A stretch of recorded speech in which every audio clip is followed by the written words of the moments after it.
How's it? In this video, I'm going to show you how you can allow any user in a project to manage permissions in Azure DevOps. So not only project administrators, which is how the product is configured by default. For this, I'm going to go ahead and create a new project just so that we can see that there's no other weird magic happening behind the scenes. So we'll just call this permission groups demo. Let's close that off, and we'll just create the project like this. Now that we have this project, I'm going to want to add a test user that I have so we can see this. So we'll first off go here, and again, just so there's no other weird inherited access, we'll say create a group called view project. We're going to add this data bot user into this group, and then what we're going to do is just the permissions for this group, we're going to just allow it to view project level information. Then for the purposes of our demo, we're going to use a new group and just call it the group. And for the time being, we won't add anybody to that group, and we won't give it any other permissions. So I head over here to my demo user group, or my demo user. I'll just give that a little refresh. You can see there's the permission groups demo that showed up. And if I go through to permissions, currently I'm not able to edit anything in the group. So you can see these permissions aren't allowed to be edited. And over here I can't add any users to this group.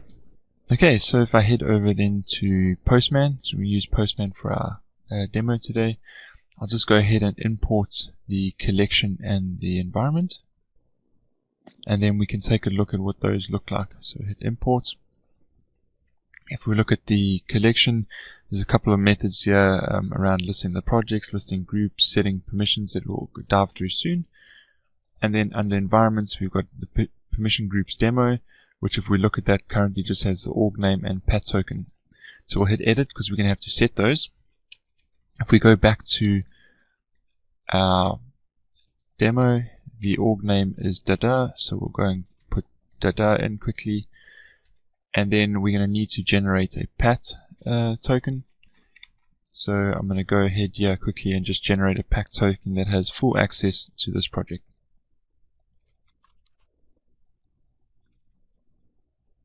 And then we're going to go ahead and paste that pat token in to our environment and close that. So now if we head to the starting point, which is listing projects, we will list all the projects that exist here.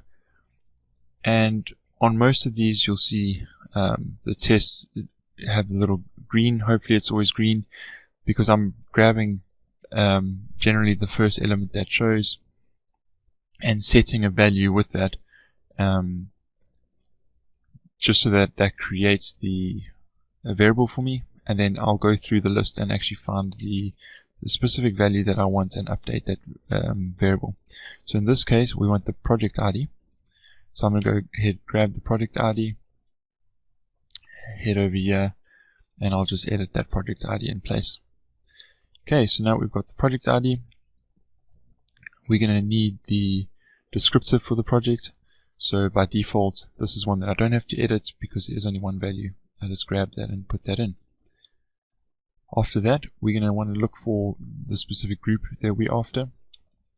So our demo focuses on the group, which is this one. And if we look at this here, I grab a couple of values. So the first one's the descriptor, the next one's the ID, and then we have a block that says we should get this. Let's start off with the group ID, which is the origin ID in this case. So I'm just go ahead and edit this in big. So we want that to be the group ID. We want to go back here and grab next the descriptor. So we'll go and hit and set the group descriptor. And lastly, we need to get this. So for that, I'm just going to switch over to link pad quickly. And I've got a little helper function here, which if you go to this link, you can get the gist, which has got this in. We'll paste in that ID, sorry, that descriptor, and get the plain version of it, which I'll just paste in there and go and save that. Okay, so now we've got all of those. Okay, so we'll start off here by just listing the permissions that we've got. So you can see this takes a security namespace, which we don't have currently, so let's go get that quickly.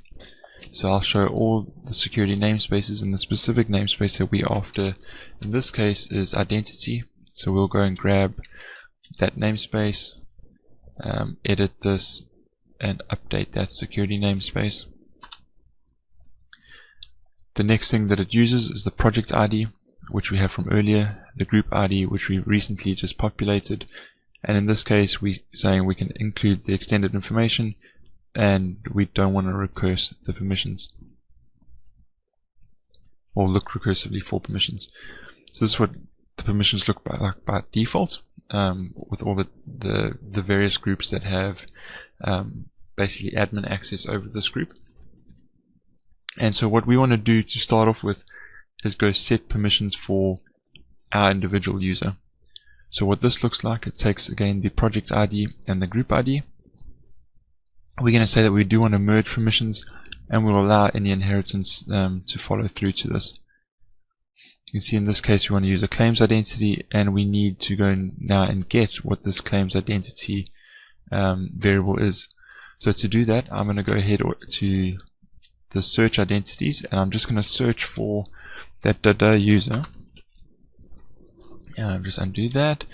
Okay, so for this dada user, we're going to need to grab the subject descriptor, which gets again populated automatically for us into a variable, and from this we're going to go and look up that user. And what's important for us in this instance is the origin ID, because that's the ID of this user. If you look back at these examples, you can see for Microsoft accounts, the claims identity is the origin ID at live.com. If you were connected to Azure Active Directory, your claims identity would be the domain of that user, or the identity of that domain for the user, and then their email address, their principal name would make up the claims identity. So in this case, we're going to use the origin ID at live.com. So you can see that gets set for us. And now that we have that set properly, we can go and apply permissions. So again, at this point, if I go and refresh, this test user doesn't have any permissions, so can't add or do anything yet. So we'll go ahead and run this. You can see that it now says it's set. So there's that origin ID at live.com. The permission that's given is 11. Sorry, that's something that I didn't explain earlier, so let me just jump there and show what that looks like actually. So we'll go back down to identity. So the reason we give 11 is because we want to give the user the ability to manage memberships, which is 8. We also want them to edit identity information, which is 2. And we could assign 10, but the effective permissions would be 11, because naturally they would be able to read the identity as well from this. So that's why we assign them 11. So if we switch back over here now to the browser and we refresh, you can see that this user still can't manage what permissions this group gets, but what they can do now is manage the group itself. So as this user, I could go in here and say, well, add Gordon and save this, and that works perfectly fine. I can also go and remove Gordon, and that works perfectly fine as well. Now from here, what we could do is go and delete this user. So the delete takes in similar things. So we're taking that token again, which is the project ID and the group ID. We're taking that claims identity again. In this case, it all gets passed through the URL instead of a body. So we'll push that. And of course, when we ran the show earlier, we went ahead and reset what the namespace was. So let's go or the namespace ID. because of that test. So we'll go ahead here, go edit the security namespace again, close that off, and this time we'll run it again, and this time it'll return with true. Okay, so now if we return back here again and we refresh, this user now will no longer be able to manage members. But as you probably saw or could have noticed, that it's not exactly obvious who's able to manage this. The only way you would be able to do that, and I probably should have shown it, but if we had done a list here, we would have seen that user's permissions. But I'll show you that in the next bit when I show it with a group. So what we would want to potentially do is allow anyone that's in that group as a starting point to manage the group. And that way we've got a very obvious way of looking in the user interface and saying, oh, these are the people that's in the group, and therefore these are the people that are allowed to manage it. We don't have to go look through at the API to see what that looks like. So again, over here we'll go and set permissions. As you remember earlier, we went and grabbed what the decoded ID was for this group, and I suppose, yeah, we can see again we're using 11. As this time we're using Team Foundation identity instead of the claims identity. So we'll go and set this permission, and that comes back as 11 for this ID. And again, to show you that, if we go and run a list here now, you'll see that we see the 11 permission for that same identity. At this point though, if we do go ahead and refresh here, you won't be able to see, or this user won't be able to do anything because the user is not part of the group. So let's go back to our main admin user group, user who can edit things because they're project admin. We'll go and add the data bot to this group, and now that they're part of that group, they'll be able to add and manage that group itself. So if we go ahead here now, you can see they can add.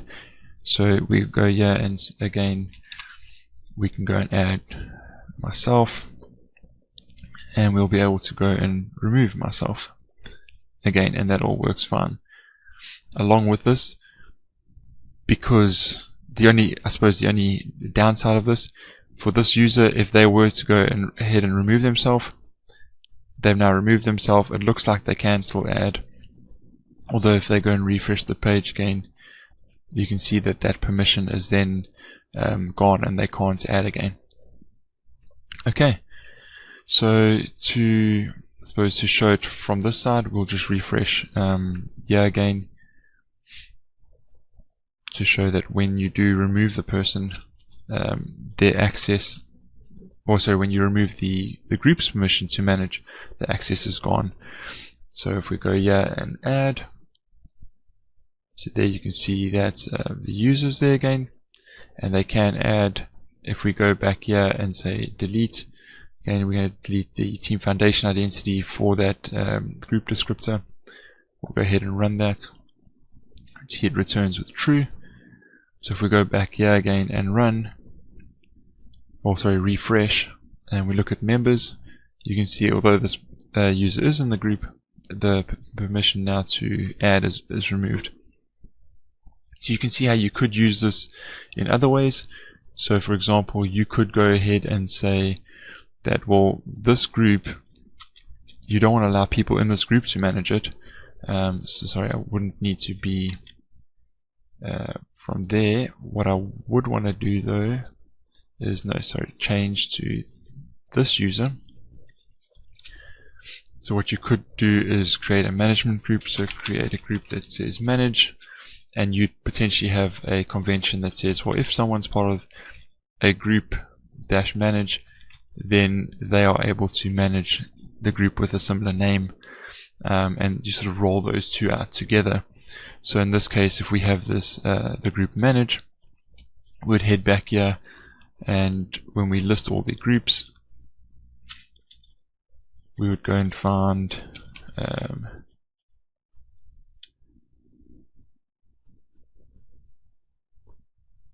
Oh, sorry, this is listing the group permission. So we'd have to go back to where we want to list the groups. So list here,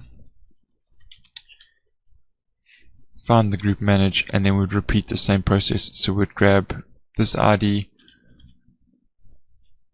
we'd grab the descriptor again, we'll go decode that descriptor, use those, put them in place, and then when we get here, the group ID that we would be targeting would be the group. So over here we would oh gosh, we don't want to target that.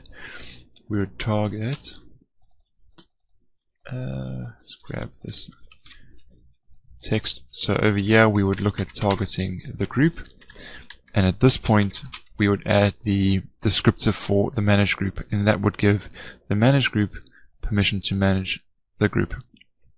And then to potentially make this group sort of self-manage themselves, you could potentially also make the managed group be able to manage itself as a way to not need to sort of bother your project admins.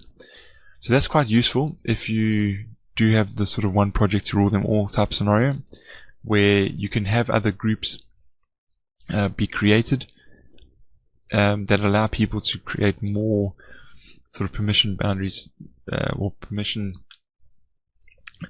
assign permissions to groups that they can manage themselves, where you don't need the project admins.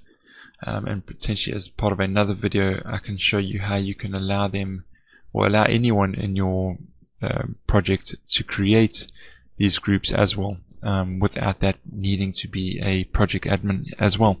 Thanks for watching. If you have ideas similar to this that you'd like me to dig into, just comment below. I'll reply to that. Otherwise you can head off to my profile page, which is shown on screen at the moment, or reach out to me on Twitter or LinkedIn, and we can chat more. Cheers.